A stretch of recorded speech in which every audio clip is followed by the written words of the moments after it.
Why do we watch disturbing shit, and is it still possible to be disgusted by horror movies after watching thousands of them, or does one simply become desensitized to it all? My name is Cameron, and there's something wrong with my brain that made me fall in love with horror movies, so I created this YouTube channel to share that love of horror movies with other weirdos.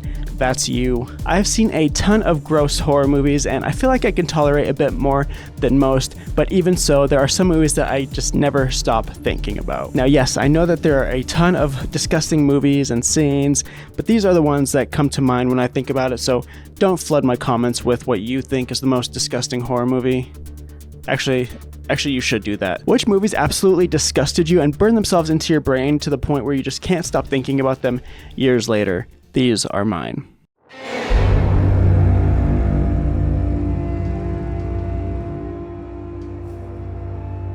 Zombies, blood, sex. You were almost on board there, weren't you? The Sadness is a Taiwanese horror movie about a viral outbreak. I don't think they're technically zombies, so don't come at me. I just needed to use that for the intro, made it simpler. The premise starts out deceptively simple. It's about a couple who are experiencing this viral outbreak in their city, and they go their separate ways in the morning, and they are trying to reunite so that they can survive this chaos together. However, this virus turns the citizens into these depraved, maniacal sadists. They have a taste for blood and violence, namely sexual violence. And there is one scene in this movie, you probably already know what I'm talking about. Let me set this up. So earlier on in the film, during this gnarly fucking scene on the subway, there's this outbreak and a bunch of people are attacked. And one man in particular, this infected man, stabs a woman in the eye with his umbrella. Pretty tame stuff, right? Later on, he runs into this same woman in the hospital where she is recovering from her wounds, and he sodomizes that same eye socket. They don't show it necessarily, it's more implied, but I don't know if that makes it better or worse. And I don't remember if you can like hear the sounds of it happening. Let me revisit that really quick.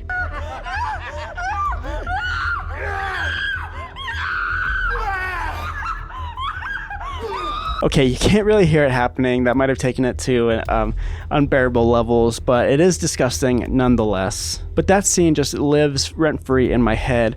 This movie is bloody, the villains are terrifying, there's orgies happening everywhere. And another thing that sticks out to me about this movie is that the infected are performing these acts with these like deranged smiles on their faces the whole time. And it's implied many times in the film that there's still a little bit of humanity left in those who are infected, so they're semi-aware of what they're doing. The eye socket scene is just one of very many disgusting scenes in this movie. It's a fantastic movie overall, don't get me wrong. It's well worth a watch, but it was one of the more ballsy movies in recent years.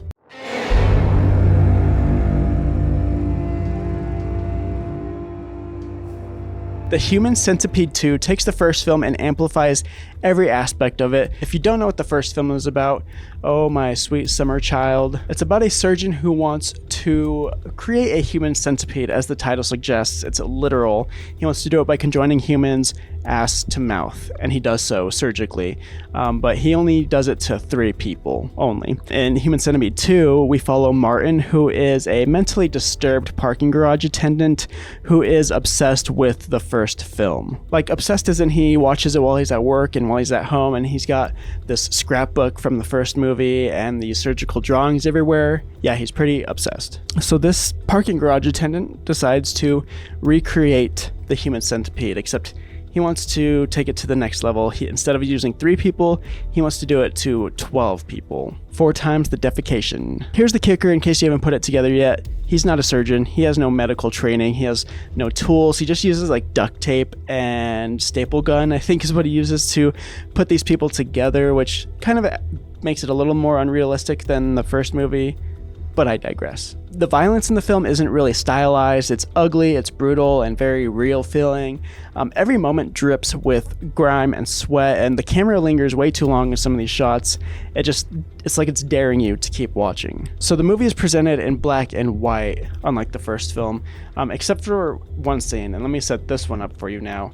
So Martin is trying to force these people to defecate in each other's mouth, which completes the centipede and makes it a successful project apparently, and they're just not shitting in each other's mouths. And so what he does is he injects them all with a laxative, and I'll first let your imagination take you to where you want to go with what would happen next. Brother, What? So these people start shitting themselves uncontrollably into each other's mouths, and while the majority of the screen is still black and white, we get these little hints of brown that are unveiled while this is happening. Yeah, truly vile stuff. It was a very interesting creative choice for them here. It's just a truly horrific situation that disgusts me every time I think about it. There is a different, also brutal scene with a pregnant woman. If you know, you know. And to this day, it just makes my stomach turn thinking about this movie. But beyond the gore, another thing that just kind of sticks with you after the credits roll is the meta horror of it all. The idea that someone could watch something and become so obsessed with it and turn it into their blueprint for madness. In reality, it really kind of turns the viewer, me and you, into a potential monster, which is very disturbing.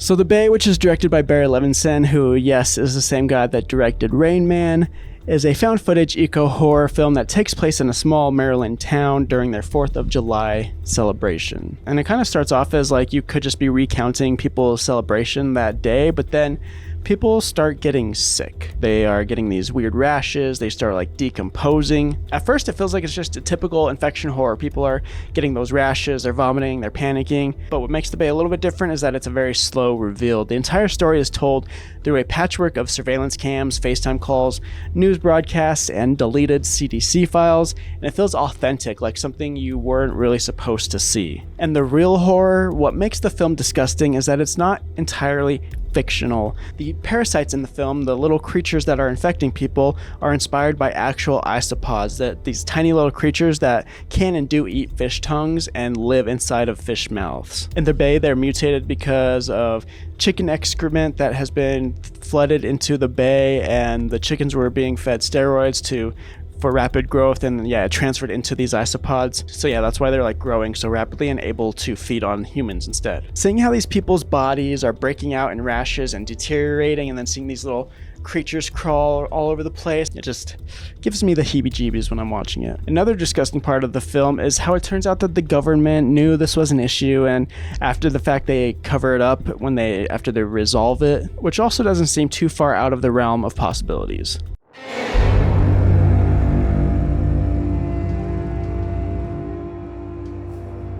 Kevin Smith is mostly known for comedies, Clerks, Dogma, Jay and Silent Bob, but Tusk is something different. When Tusk came out, most people assumed it was going to be a maybe weird, funny little indie flick, and yeah, it might start out that way, but then it takes a turn, a sharp, wet, screaming turn. The story follows a podcast host named Wallace, who's played by Justin Long, and he's traveling to Canada to interview this strange man with a mysterious past. But what he finds is Howard Howe, who is a soft-spoken, eccentric sea adventurer who shares a horrifying story involving a walrus. And what follows is one of the most surreal, grotesque, and psychologically shattering transformations in modern horror. Because Howard has been trying to recreate the walrus from his story.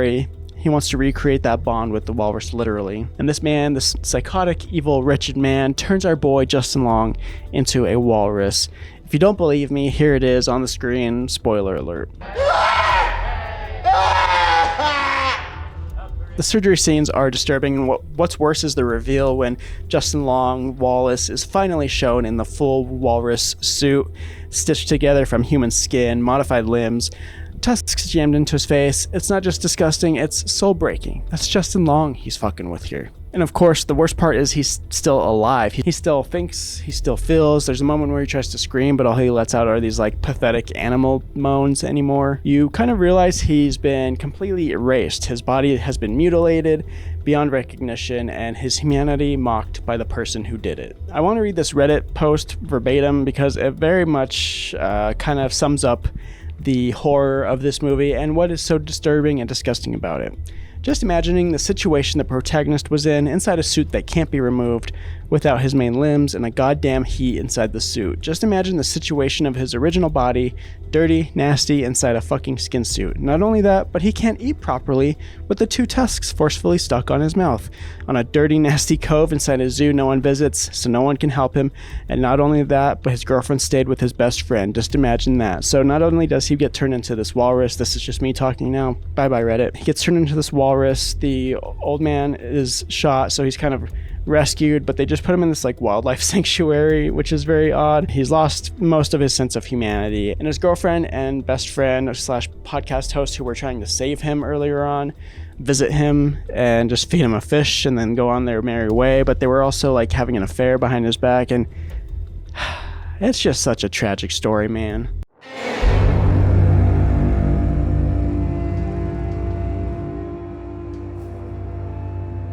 Now, let's be honest, the first Terrifier was already infamous for its low-budget nastiness and for introducing the world to Art the Clown, a silent, sadistic face-painted freak who doesn't just kill for fun, he enjoys the art of suffering. But Terrifier 2, that was a whole new level and also probably the most predictable flick on this list. The film dials everything up to 11, the film itself is longer, the kills take longer, the gore is somehow more intense and more creative. You'd think that would lead to overkill, but the movie leans so hard into its own madness that it actually starts to feel mythic, like you're watching a slasher legend being born before your eyes. And the most disgusting part, the bedroom scene. Art the Clown flays, dismembers, and humiliates this poor woman.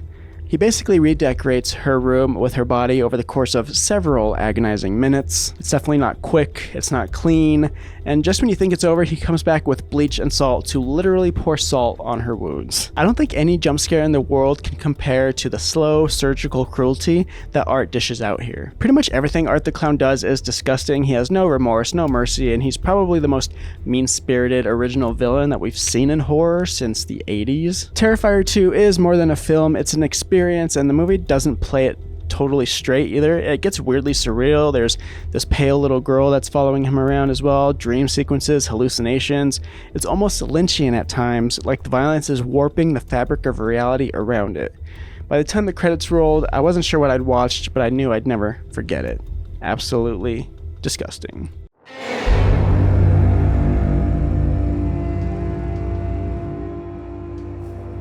This next movie is a bloody good time, both figuratively and literally. When they announced a remake of The Evil Dead, fans were pretty skeptical. The original is sacred, gritty, grimy, and iconic for turning a low-budget cabin-in-the-woods horror into a pop culture phenomenon. But this 2013 version, it threw away the laughs and said, okay, but what if this wasn't funny at all? From the opening minutes, the film doesn't give you a chance to breathe. It ramps up very quickly, addiction, isolation, guilt, and then it throws the characters into hell, literally. So a group of friends are trying to help their friend Mia detox at a remote cabin, and they end up accidentally reading from the Book of the Dead. It's a classic setup, but this time there's no like rubber limbs, no goofy effects like in the original films, just pure unfiltered possession. What follows is an escalating series of body horror atrocities that get worse and worse with each scene. There's a certain scene where a dude is getting stabbed repeatedly in the hand and the face with a needle syringe, and then he like has to pull it out from under his eye. Ooh. But even after that, there's one moment that I just can't get out of my head even 12 years later. The Rain of Blood. In the climax, Mia fights for her life beneath a sky that literally opens up and rains down blood as she's being hunted by a demonic version of herself. Chainsaws are involved, the limbs are lost, and it's all done with practical effects, which makes it feel even nastier. They used 50,000 gallons of blood for the scene, and no, that's not a typo, I'm not misplacing a zero. 50,000 gallons. And then it ends. This was a fantastic remake and really paid homage to the original while bringing its own seasoning to the mix, but man, being drenched in that much blood is kinda gross. Now, an uncanny coincidence that I didn't realize until I was researching for this video was that one of the main dudes in Evil Dead 2013 is actually one of the main characters in the next film that I'm going to be talking about as well, so just kind of a weird coincidence that I didn't put the pieces together until I was researching for this video. Anyway, next up,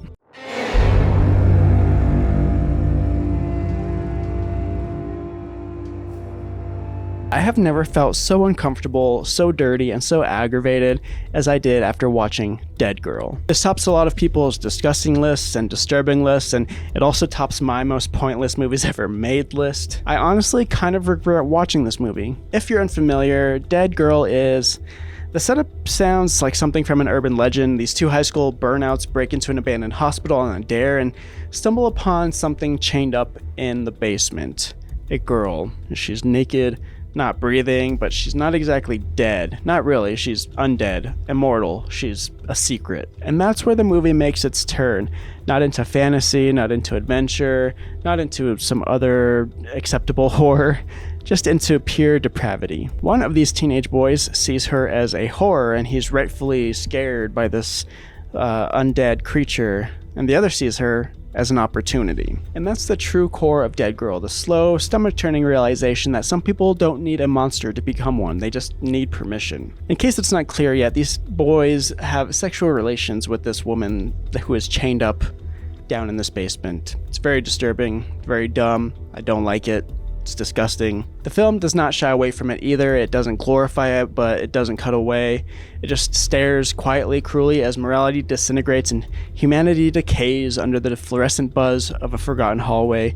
They even invite other dudes to come play with this woman. I didn't find any sort of enjoyment out of this movie. It's, like I said, it's just disgusting, feels very pointless. It's older. I think it came out in I want to say 2008, 2009. I don't have it pulled up in front of me, but that's my guess right off the top of my head. But yeah, I found it to be very pointless and wasn't one of my favorite movies. But yeah, that's the part that kind of messed me up and just stuck with me after watching this. It's not gory at all, it's just disturbing. The fact that these are kids, they're teenagers, and the moment they find something they can't explain, they don't really ask how to help or solve the issue, they just see it as an opportunity. 7 disgusting horror movies that I can't stop thinking about. What are yours? Drop them in the comments. If you're still watching at this point, thank you. Remember to like and subscribe if you like talking about horror movies all year long. That's all we do here on the Nonstop Horror YouTube channel. Raise your hand if you're surprised that I feel a bit disturbed, dirty, and queasy after researching this video and filming it. I'm gonna go wash my eyes out with bleach now. But then I also have to edit the video.